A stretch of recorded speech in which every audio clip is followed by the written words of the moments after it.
and welcome to the Wonder Room. This is our first installment.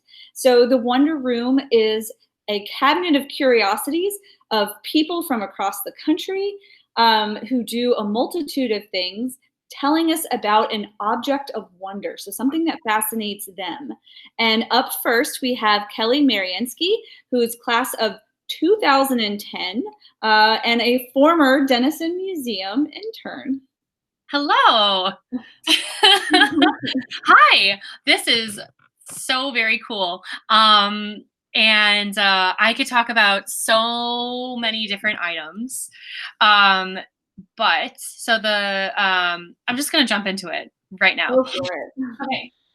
So I grew up around antiques. So like my family and I would go antiquing in the Midwest, and I have always loved mid-century modern objects and design.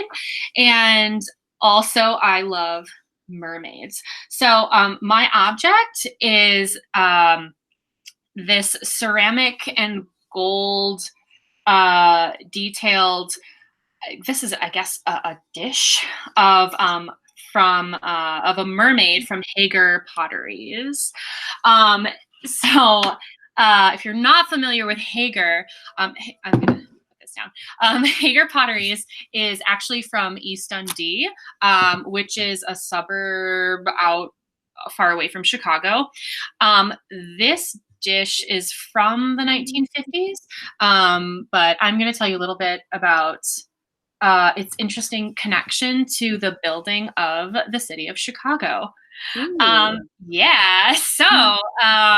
Hager Potteries. So David Hager started this company. He was a German immigrant, and he founded Hager Potteries in 1871. And it used to be the Dundee Brickyard. So he focused mostly on bricks. And so he actually created the bricks that helped rebuild the city after the Great Chicago Fire. Ooh. Yeah, before he started making like household items and objects and some things that you probably have seen before. So in the 30s, he brought on a designer named Royal Hickman, which is also why a lot of these items are stamped on the bottom with Royal Hager, because it is the two names together. So he joined the company in the 30s and introduced this new line called Royal Hager. And you've probably maybe seen this before. One of his first designs is this Art Deco Black Panther.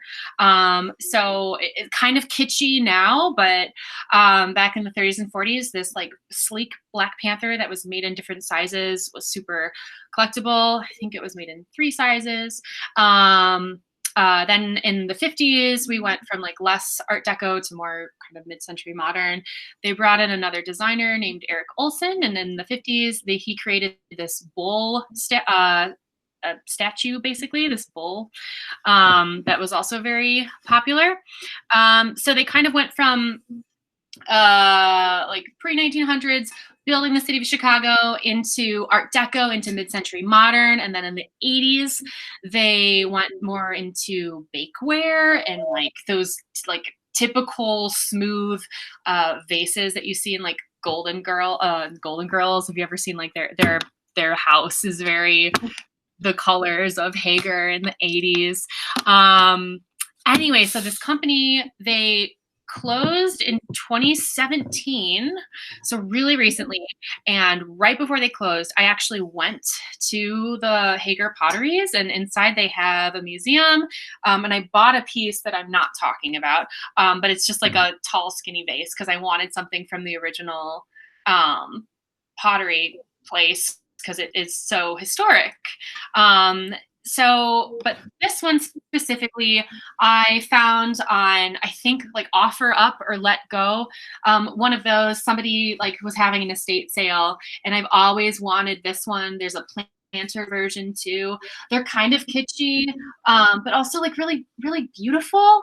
And I just love mermaids and mid-century, and this was the first thing that came to mind when I was asked to do this. So like it's kind of historic and kind of cool. But yeah, so this is my object. Now, well, I love learning about it. Some fascinating history, so people can totally go on tangents on the history of Chicago. You could talk about the Chicago Fire. You could talk about the pottery industry. We could talk about mermaids. Thank you so much for your time today, Kelly. Thank you. This has been so much fun, and I hope you'll stay tuned, and we'll learn about some other objects in the future.